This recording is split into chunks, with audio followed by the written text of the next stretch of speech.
Located at 711 Central Avenue, right off exit 5 of I-90 in Albany, the Clubhouse Racebook is the better choice. Welcome back to Down the Stretch, everyone. I'm Mark Casano, and Vickers in trouble for Mike Maker, and Rosie dominates the Super Derby, winning off by 7 1/4 over an 88-1 shot. Declan's Fast Cat with victory nor defeat, finishing third. Our first guest this morning will be sending out the highly consistent turf runner War Dancer as one of his two in this afternoon's rich Kentucky Turf Cup. We welcome back to Down the Stretch Mr. Ken McPeek. Kenny, Mark Casano, welcoming you back to the show. Good morning, Mark. Nice to have you as always. Let's begin with War Dancer. Kenny, other than the 3 times you've tried him on dirt, he has been awfully consistent on grass. Talk about him. Yeah, he really has been. Just a big, beautiful horse. I bought him in Saratoga, a yearling sale, several summers ago. But a horse that we're real proud of. We're hopeful that he can get a big one like this one, and it seems like a really good spot. We've been able to train him on my farm here in Lexington, which is a bit of an uphill, downhill scene, and so he ought to be used to that. And of course, Kentucky Downs is an unusual course, but be exciting to see him run well. We're about to take a look at a piece of his last start. Kenny, the Sword Dancer, right here at Saratoga, coming under the finish line the first time. For our audience, War Dancer is number 6. He is currently in 4th. Kenny, I thought he ran pretty well in here. I think this group might have been just a little too tough for him. Yeah, he's close, and the fact that he's just a 4-year-old, I think some of these other ones are older than him, is, he's got a couple of more seasons where I think he could finally pull that one off. But it was a decent race. Obviously, you want to win, but we know he's in that realm. He has now won at distances ranging from 1 1/16 to 1.5 miles. Kenny, that's pretty good stuff. You don't see that with every grass horse.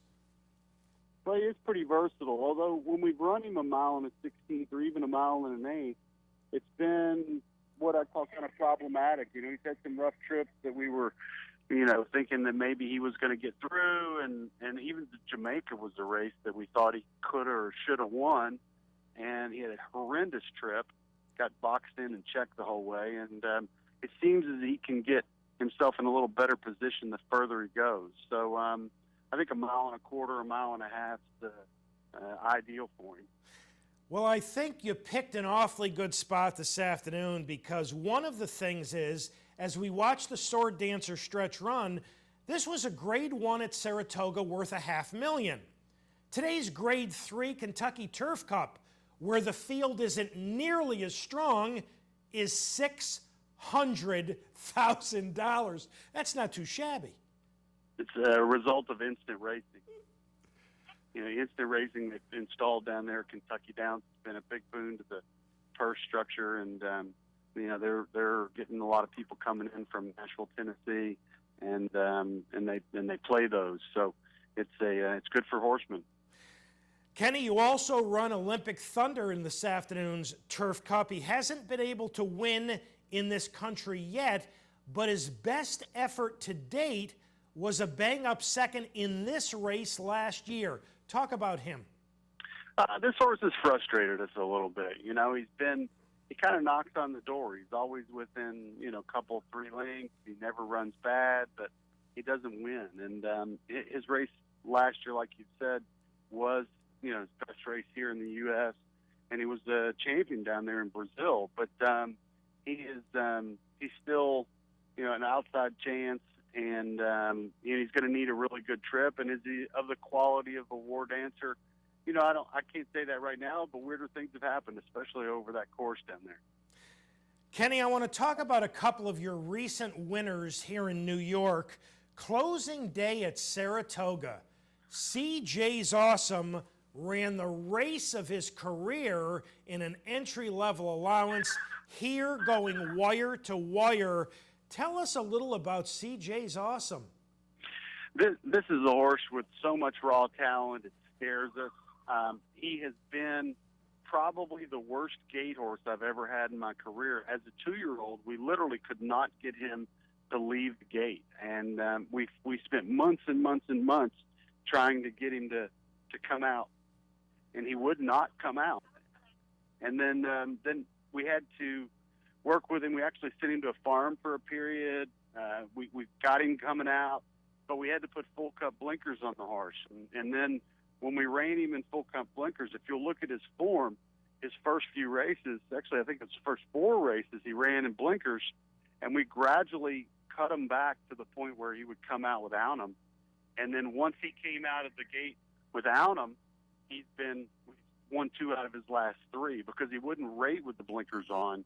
He was, the problem was that he would burn himself out early.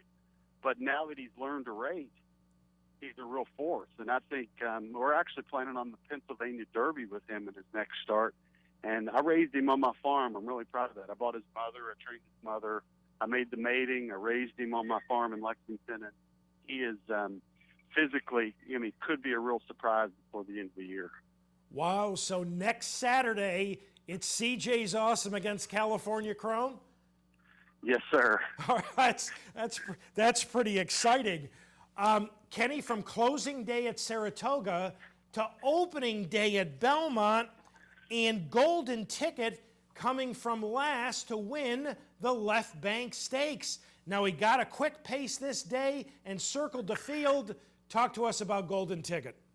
Well, we made a mistake in the previous race when Marino wired him and I believe it was the Whitney.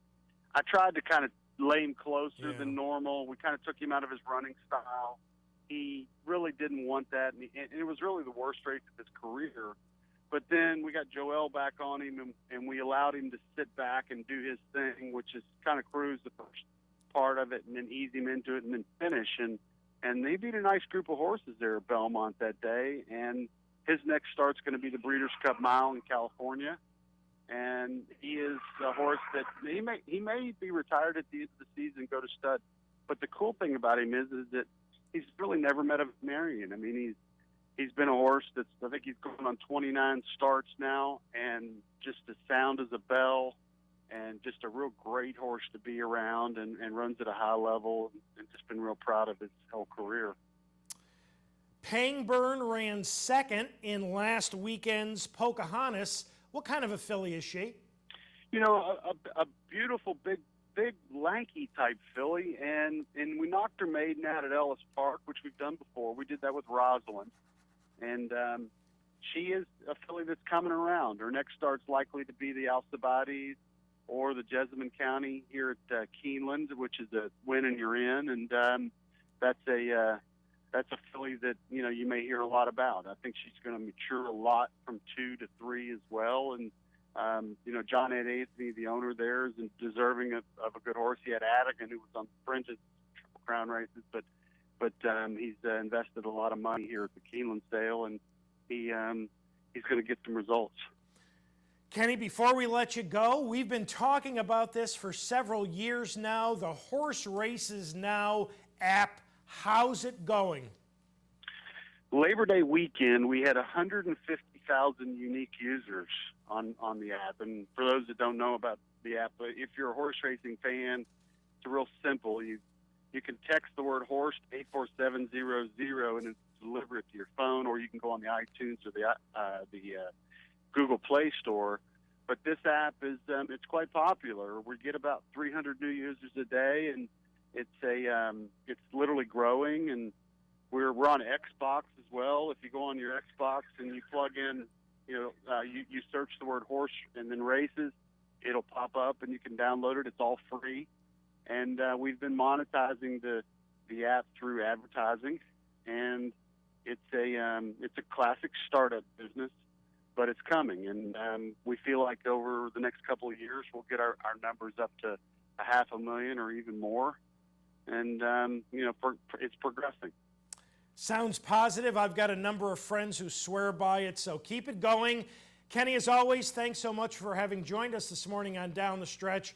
All the best later this afternoon in Kentucky with War Dancer and Olympic Thunder, and all the best next Saturday with CJ's Awesome. anybody needs me at the yearling sale, this is what I do. Oh, thanks, Kenny. Okay. Take care. Ken McPeek, ladies and gentlemen, and we are up to our next break. When we return, Mr. Wayne Catalano from Chicago. As we go to the break, the Iroquois at Churchill. 13-10 favorite, number 2, Mr. Z. Coming off a couple of very nice efforts here at Saratoga. So we will take a look at the Iroquois to the break. Back with Wayne Catalano right after these messages.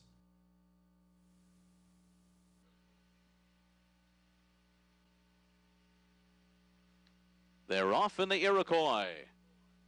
Lucky Player had the best beginning. There goes Mr. Z after the lead now, and Mr. Z will take over and take charge into the first turn. Lucky Player is running in second. Hashtag Bourbon gets a cozy spot in behind the leaders. Then Cleveland Sound to the outside. Farther out, Bold Conquest, Danny Boy, Decabrist along the rail. And it's 3 lengths more back to Holy Frazier and the Gorilla Man. Onto the backstretch in pursuit of Mr. Z, who ran 24-2 for the opening quarter mile. And